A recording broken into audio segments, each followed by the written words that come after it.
सभी बच्चों को राम राम। और बच्चों कैसे हो? तो एक बार फिर से धाकड़ कॉन्सेप्ट लेके आपका अपना विजय धाकड़े आपके सामने है। चलो बच्चों देखते हैं। एक बच्ची ने मुझे कुछ क्वेश्चन भेजे थे बच्चों, उनका पोस्टमार्टम करना है, ठीक है? और पोस्टमार्टम आपके साथ करना चाहूँगा मैं। देखते हैं बच्चों। तो क्वेश्चन लिखता हूँ बच्चों में। क्वेश्चन है अपना, क्वेश्चन मैं भूल गया क्वेश्चन में भूल गया। वो के नहीं तो क्वालिटी भी देख जाएगी। सभी बच्चों को राम राम। और बच्चों कैसे हो? तो एक बार फिर से धाकड़ कॉन्सेप्ट लेके आपके सामने आया हूँ मैं, ठीक है? मुझे कुछ बच्चों ने क्वेश्चन भेजे थे, उनमें से मैंने बढ़िया क्वेश्चन छाटा हुआ है और उसको आपके साथ डिस्कस कर रहा हूँ बच्चों में, ठीक है? देखो क्वेश्चन है मेरा, we saw a tiger, a deer and a lion। एक क्वेश्चन हो रहा है बच्चों,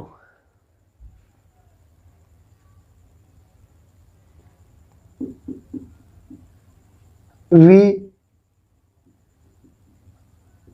did not buy a pen, a marker and a register। ये दो क्वेश्चन है बच्चों जो आपको निपटाना है, ठीक है? अच्छी बात है, छोटी सी बात बताऊं मैं। मेरी जो छोटी मोटी बातें आपके साथ डिस्कस कर रहा हूँ ये बच्चों थोड़ी टेक्निकल है, ठीक है? क्योंकि जब भी डिफेंस एग्जामिनेशन में हम लोग बैठते हैं ना, अच्छे डिफेंस एग्जामिनेशन में, लाइक NDA CDS FCAT, तो उनमें क्या होता है बच्चों के क्वेश्चन का लेवल थोड़ा सा स्टैंडर्ड होता है, ठीक है? अब जैसे आपने आगरा में देखा होगा बदतमीजी कि छोटी मोटी बातें पढ़ा के बच्चों को भगा दी 4-5 हज़ार रुपये में, वो ऐसा नहीं करता बच्चों में। मैं एक्चुअल में सिखाता हूँ। जैसे आपको पता होगा कि मुझे RKT में पढ़ाते पढ़ाते लगभग 8वां या 9वां साल है। जब से RKT की स्थापना हुई, RKT कोचिंग स्टार्ट हुई, तब से हम पढ़ा रहे हैं वहाँ पे। तो कम से कम 20 से 30 हज़ार से ज़्यादा बच्चे पढ़ा चुके हैं अब तक हम आगरा में, ठीक है? और आपको पता भी होगा कि कम से कम 3 से 4 हज़ार बच्चे अपने डिफेंस में हैं। तो मेरा शुरुआत से लेकर अब तक एक ही तरीका रहा है कि मैं जो भी पढ़ाता हूँ ना वो बड़ी ईमानदारी से पढ़ाता हूँ। अच्छा, उसका ये भी रीज़न है कि मैं डिफेंस बैकग्राउंड से, वैसे मेरे पापा आर्मी में थे, तो मैं आर्मी वालों को बड़ी ईमानदारी से पढ़ाता हूँ, ठीक है? तो ये बातें मैं बड़े आपको ईमानदारी से बताऊंगा, ठीक है? इसको एंजॉय करिएगा। समझ ना आए तो फिर मुझे कमेंट करके बता देना मेरे व्हाट्सएप नंबर पे। व्हाट्सएप नंबर सभी के पास में है, ठीक है? अब देखो, अब ये बताओ वास्तव में पहले वाला सही है क्या? बोलो। पहले वाला सही है, दूसरे वाला सही, मुझे नहीं पता। मैं आपको एक छोटी सी बात बताता हूँ। देखो क्वेश्चन है मेरा बच्चों, मैंने बोला she likes T and coffee, ठीक है? फिर एक एग्जांपल और लिखा हमने, सी लाइक्स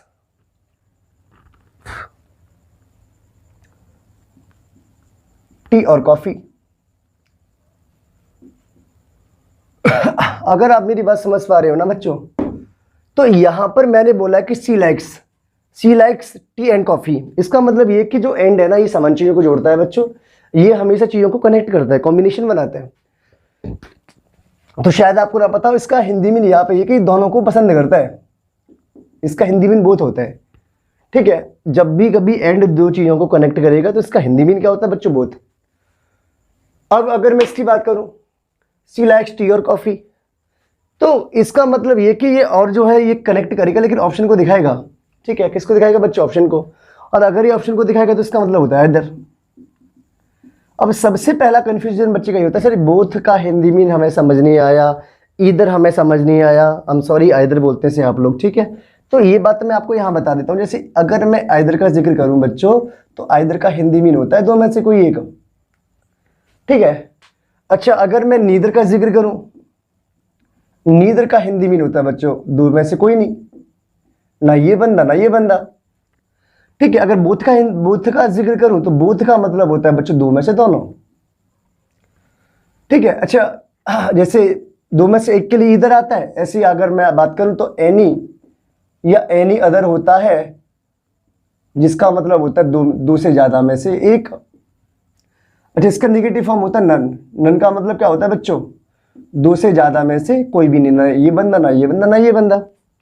अच्छा, बोथ का होता है बच्चों ऑल। ऑल का मतलब होता है दो से ज्यादा में से सभी, ये बंदा भी, ये बंदा भी और ये बंदा भी। ठीक है। अच्छा, यहां से क्वेश्चन पेपर में भी आ जाते हैं। जैसे आपसे पूछ लिया जाता है either of this two boys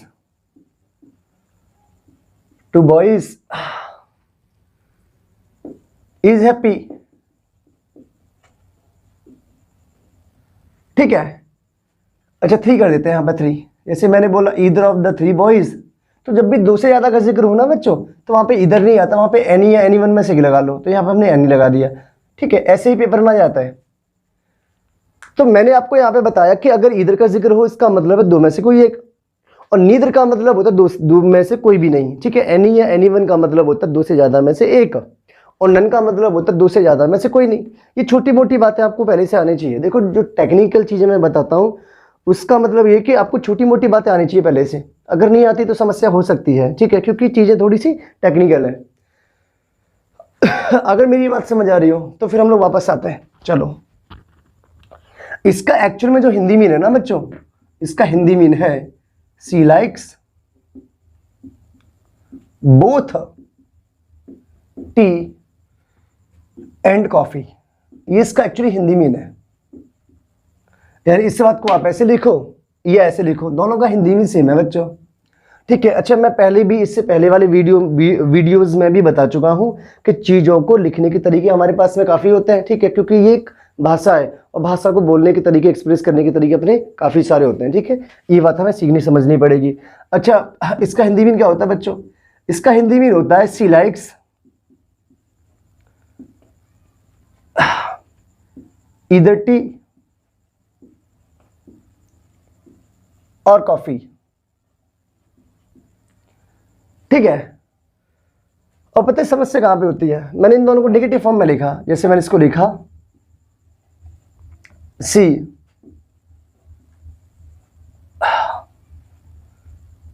does not like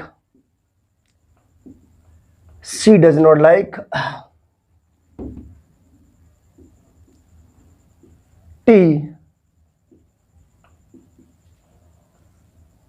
और कॉफी। और यहां पे फिर मैंने लिखा she does not like tea and coffee. अच्छा, एक छोटी सी बात है, इसे मैंने यहाँ पे स्मॉल में लिखा हुआ है। एक्चुअली मुझे आदत है, आप इसको ना कैपिटल में लिखा करो। ठीक है, वो एक्चुअली मुझे आदत है तो मैं स्मॉल में लिख देता हूँ। और हाँ, आप इसको क्या किस में लिखोगे बच्चों? कैपिटल में। बाकी इसको देखते हैं बच्चों। देखो, मैंने आपको बोला कि अगर ये अफर्मेटिव में है, ठीक है, एंड से जुड़ा है, तो एंड का मतलब क्या होता है बच्चों? बोथ होता है। तो यानी ये दोनों चीजें पसंद करता है। ठीक है, इसको भी और इसको भी, है ना। अच्छा, मैंने फिर इसको लिखा और से। यहां पे देखो, इन दोनों का हिंदी में सेम होता था, मैंने अभी आपको बता दिया है। फिर मैंने इसको यहाँ पे और से लिखा, तो और का हिंदी में वास्तव में क्या हो जाएगा बच्चों? इधर। ठीक है, यानी इन दोनों में से वो कोई एक चीज पसंद करता है, तो इस बात को ऐसे लिखो या इधर के साथ में लिखो। अच्छा, फिर मैंने लिखा she does not like tea और कॉफी, मीन्स यहां पे किसको दिखा रहा है? नीदर को। अब नीदर का मतलब क्या होता है? दोनों में से कोई नहीं। अच्छा, एंड का मतलब क्या होता है? दो में से दोनों, हाँ या ना। और नीदर का मतलब क्या होता है? दो में से कोई नहीं। यानी हमें एक बात मालूम चला कि ये जो और है ना, ये निगेटिव सेंटेंसेस में बच्चों किसका काम करेगा? एंड का। ये बात आपको याद रखना है। यानी और निगेटिव सेंटेंस में किसका काम करेगा बच्चों? एंड का, निगेटिव सेंटेंस में। ये बात आपको याद रखना है। ये जो बातें मैं आपको बता रहा हूं बच्चों, ये बिल्कुल डिफरेंट है, किताबों में नहीं होंगी। पहले समझ लो, ये खुद की मेरी बनाई हुई चीजें हैं। यानी इन चीजों में मैं स्टडी करता हूं, रिसर्च करता हूं, उसके बाद आपको बता पाता हूं। ठीक है, तो मुझे क्या मालूम चला कि और का मतलब क्या होता है बच्चों? एंड होता है कब? सेंटेंस नेगेटिव हो। ठीक है, तो इसका मतलब ये कि न तो इसको टी पसंद है और ना ही कॉफी पसंद है। अच्छा, सेंटेंस ये सही है या गलत है इस पे बाद में हम लोग डिस्कस करेंगे, लेकिन इसका हिंदी में समझते हैं। देखो, सी डज नॉट लाइक टी और कॉफी, तो आपको याद रखना है ये कॉम्बिनेशन बनाता है बच्चों। क्या बनाता है ये बनाता है कॉम्बिनेशन। इसका मतलब ये है कि अगर ये दोनों को पसंद नहीं करता तो यहां पे आएगा और अगर यहां पे और के साथ ना लिखे, मैंने एंड के साथ लिखा, तो ये कॉम्बिनेशन को दिखाएगा, यानी एंड निगेटिव में कॉम्बिनेशन दिखा देता है। फिर हमने क्या सीखा कि और का प्रयोग अगर मैं निगेटिव में करूं तो ये किसका हिंदी में कन्वे करेगा, एंड का। लेकिन अगर मैं एंड को यहां पर लिख देता हूं, अगर मैं एंड को निगेटिव में यूज करूं, किसमें बच्चों, निगेटिव में, तो ये दिखाता है कॉम्बिनेशन। ठीक है, कॉम्बिनेशन मतलब she does not like tea and coffee, यानी टी और कॉफी मिला के उसको पसंद नहीं है। लिहाजा आपको याद रखना है कि नेगेटिव सेंटेंसेस में ना बच्चों, नेगेटिव में और का प्रयोग किया जाता है, एंड का नहीं। कुल मिला के बात यह है। अगर आपको मेरी बात समझ आई तो नेगेटिव में किसका प्रयोग करेंगे, बोलो, और का। तो यहां पे बच्चों किसका प्रयोग करेंगे हम लोग, और का। अच्छा, ये अफर्मेटिव है तो अफर्मेटिव एंड सी है, ये बच्चों। तो आज के बाद आपको याद रखना है कि नेगेटिव सेंटेंसेस में किसका प्रयोग करेंगे बच्चों हम लोग, शाबाश, बहुत अच्छे, ठीक है, और का। और अफर्मेटिव में किसका करेंगे, एंड का। तो छोटी सी बात मुझे बतानी थी, एक दो एग्जांपल और लेते हैं, ठीक है। चलो, विवेक सर कैसा लग रहा है कॉन्सेप्ट? बहुत बढ़िया सर। अच्छा लग रहा है? अच्छा। ये ग्रामर है सर। टीचर्स पता नहीं आगरा में क्या पढ़ाते हैं, तो मैंने सोचा लाओ बच्चों को दिखा दें एक बार ग्रामर क्या होता है। क्या बच्चों, कैसा लगा? एक काम करते, छोटा सा एग्जांपल और लेते हैं हम लोग। मैंने बोला she likes to dance and Singh.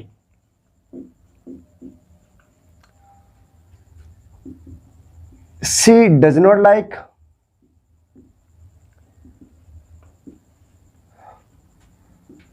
To dance and sing. अब बताओ क्या करोगे? तो मैंने क्या बोला, अफर्मेटिव है, सही है ये वाला। नेगेटिव में हम लोग कॉम्बिनेशन नहीं दिखाना चाहते, हम लोग क्या करते हैं, इस एंड को हटा के किसका प्रयोग करेंगे बच्चों, और का। तो यहाँ पे और सही है। तो आज के बाद आप लोग क्या करोगे कि सेंटेंस नेगेटिव है और चीज़ें कॉम्बिनेशन नहीं बन पा रही है, मतलब कॉम्बिनेशन नहीं बनाना हो, तो वहाँ पर किसका प्रयोग करोगे बच्चों, और का। ठीक है, एंड गलत हो जाएगा, एंड गलत हो जाएगा। तो ये जो क्वेश्चन है ना बच्चों, ये वाले, ये क्वेश्चन बेटा प्रीवियस पेपर्स के हैं, ठीक है। इसका उत्तर बच्चों क्या था, और था, ये सही था बच्चों आपका, ठीक है। तो आई होप आपको ये एंड और समझ आ गया होगा, ठीक है। अच्छा, मैंने इसको प्रूव किया हुआ है, मैंने रट्टा नहीं मरवाया, ठीक है। तो आगे याद रखोगे कि चीज़ों को मैं रट्टा वट्टा नहीं मार रहा होता, मैं सीखना होता है। बाकी आप लोग समझदार हो भाई, ग्रामर वास्तव में सीखनी समझनी हो तो आप लोगों को आरकेटी आना पड़ेगा, आज नहीं तो कल, ये मैं प्रॉमिस कर रहा हूँ, आप लोगों को आरकेटी आना पड़ेगा। बाकी 5,000 रुपये में आप लोग वोकैब सीखोगे, कुछ नहीं मिलने वाला, ठीक है। ठीक है बच्चों, आज के लिए इतना बहुत है। राम राम।